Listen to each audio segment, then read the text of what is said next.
Reflexive math के साथ मैं हूं नजर शेख। क्वेश्चन नंबर 10 करने जा रहे हैं।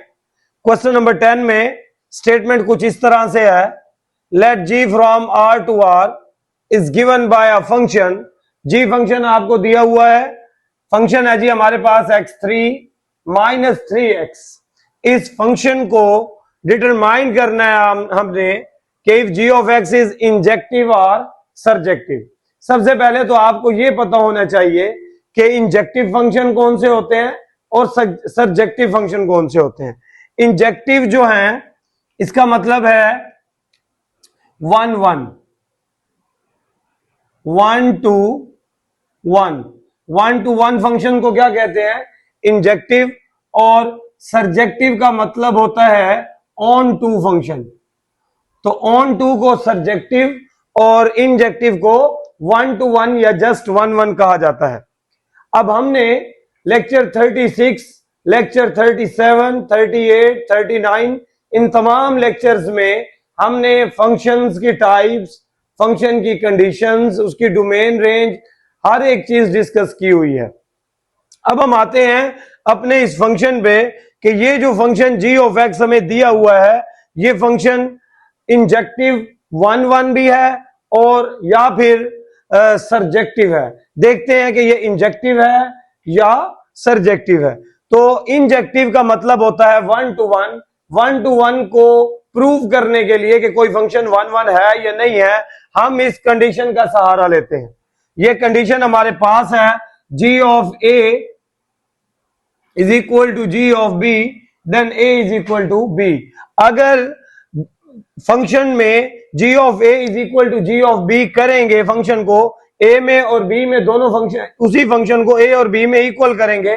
अगर ए और बी इक्वल आ गए, फंक्शंस की वैल्यूज को इक्वल करने से ए और बी इक्वल आ जाते हैं और कोई आंसर नहीं आता, तो हमारा ये फंक्शन 1 1 होगा। फंक्शन को प्रूव करने के लिए ये कंडीशन, इस कंडीशन का सहारा लिया जाता है। तो इस कंडीशन में हमने क्या करना होता है, g of a is equal to g of b करना होता है और रिजल्ट हमें मिलना होता है a is equal to b. तो हम फंक्शन लेते हैं, फंक्शन है हमारे पास x3 माइनस 3x। ये है जी ऑफ एक्स को जब जी ऑफ ए करेंगे तो x की जगह पे a को रिप्लेस कर देंगे।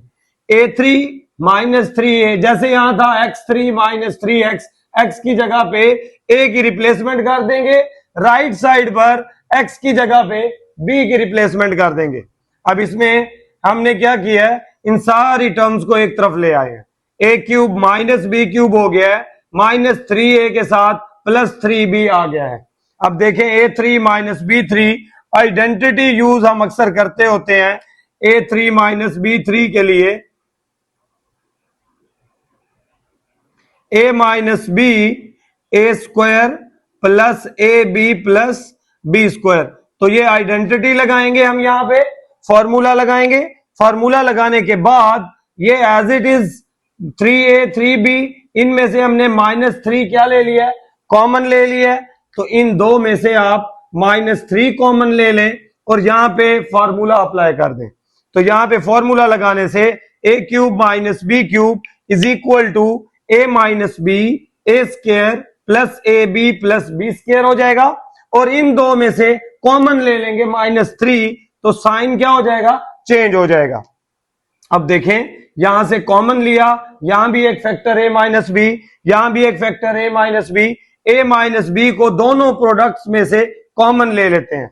जैसे ही ये a माइनस बी कॉमन आता है तो बाकी जो रिमेनिंग वैल्यूज हैं वो दूसरी ब्रैकेट में चली जाएंगी। a माइनस बी के कॉमन आने से a square plus a b plus b square minus 3 ये अलग हो जाएगा और वो कॉमन चला जाएगा। अब प्रोडक्ट इज इक्वल टू 0, इसका मतलब होता है कि या तो a minus b is equal to 0 है या फिर ये प्रोडक्ट इज इक्वल टू 0। अब यहां से हमें दो कंडीशंस फाइंड आउट हो रही हैं। एक तो हमारी सेटिस्फाई कर रही है हमारी क्वेश्चन को कि a is equal to b आ रहा है, लेकिन एक और एक्स्ट्रा एक्सप्रेशन भी आ गया है। तो इसका मतलब है यहां से हमें जो है वो एक से ज्यादा जो है वो x मिल रहे हैं। तो हम यहां पे लिखेंगे the function is not injective, means के ये 1 1 नहीं है, because there are multiple values of x that map to y। जो y को मैप करते हैं एक से ज्यादा एक्स की वैल्यूज मिल रही हैं। उसकी वजह यह है कि ये कंडीशन यहां पे सेटिस्फाई नहीं हो रही।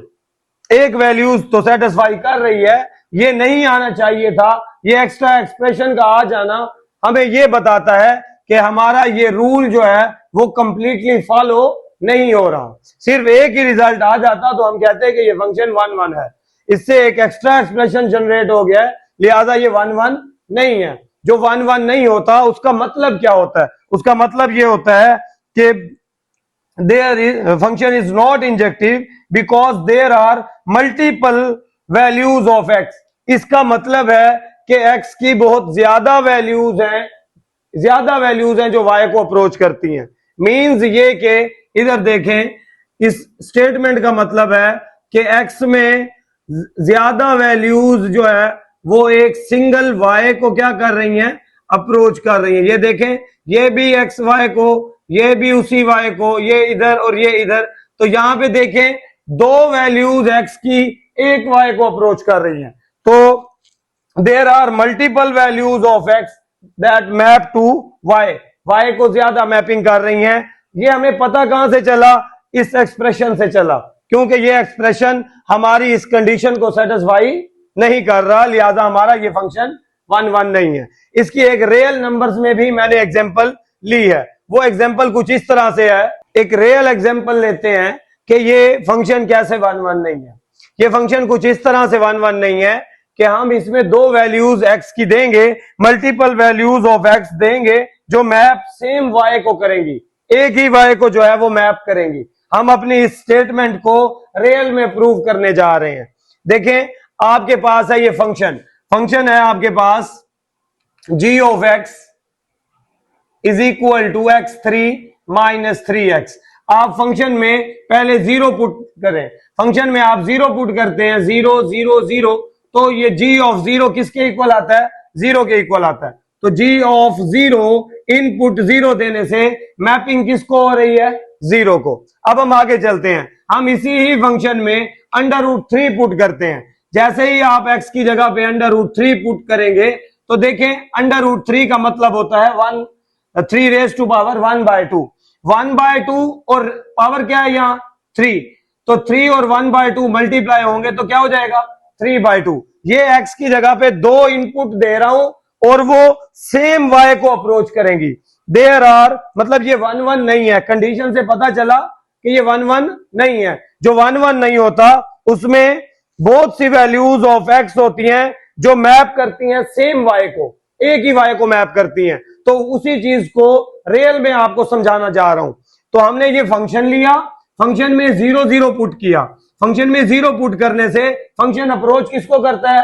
0 को। 0 पुट करने से अप्रोच भी 0 को कर रहा है, मैप भी 0 को कर रहा है। अब उसी फंक्शन में मैं एक और नंबर ले रहा हूं खुद से, आप भी और नंबर्स लेकर चेक कर सकते हैं। मैं √3 ले रहा हूं, तो √3 x की जगह पे रिप्लेसमेंट कर दी मैंने। अब जब मैं ये नंबर रिप्लेस करता हूं यहां पे, तो √3 का मतलब होता है 3 रेज टू पावर 1/2। 1/2 और 3 मल्टीप्लाई होंगे तो 3/2। अब इसको यहीं पे रहने दें और आगे चलें। जैसे ही आप आगे जाते हैं, यहां एक 3 था पहले से और x की जगह पे हमने पुटिंग की थी √3। 3 की पावर कितनी होती है? 1। और √3 का क्या मतलब है? 1/2। बेस सेम है तो आप इनकी पावर्स को ऐड कर लें। 1 और 1/2 को जब आप ऐड करते हैं तो ये आपके पास आता है 3/2।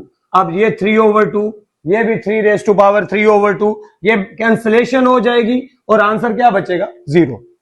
अब हमारी वो स्टेटमेंट जो हमने यहां लिखी थी कि ये 1 1 नहीं है क्योंकि ये कंडीशन को सेटिस्फाई नहीं कर रहा, लिहाजा ये 1 1 नहीं है। और जो 1 1 नहीं होता उसमें मल्टीपल वैल्यूज ऑफ x होते हैं जो सेम y को क्या करते हैं? अप्रोच करते हैं। अब आपने यहां देखा कि मल्टीपल वैल्यूज ऑफ x हैं जो सेम y को अप्रोच कर रहे हैं। कैसे? हमने यहां लिया x की जगह पे 0 और हमने x की जगह पे लिया √3। अब ये अप्रोच किसको कर रहे हैं? 0 भी 0 को अप्रोच कर रहा है, √3 भी 0 को अप्रोच कर रहा है। तो आपने देखा है दो different values of x map कर रही हैं that map to same y, एक ही वाई को मैप कर रही है, लिहाजा हमारा ये फंक्शन 1 1 फंक्शन नहीं है जी। तो आगे चलते हैं। फॉर सर्जेक्टिव, सर्जेक्टिव कहते हैं ऑन टू को।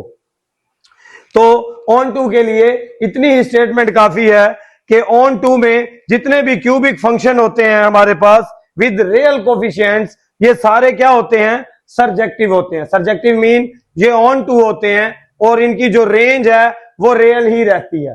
तो इसमें डोमेन भी आप रियल देंगे तो आपको आंसर भी किसमें मिलेंगे, रियल फंक्शन में मिलेंगे।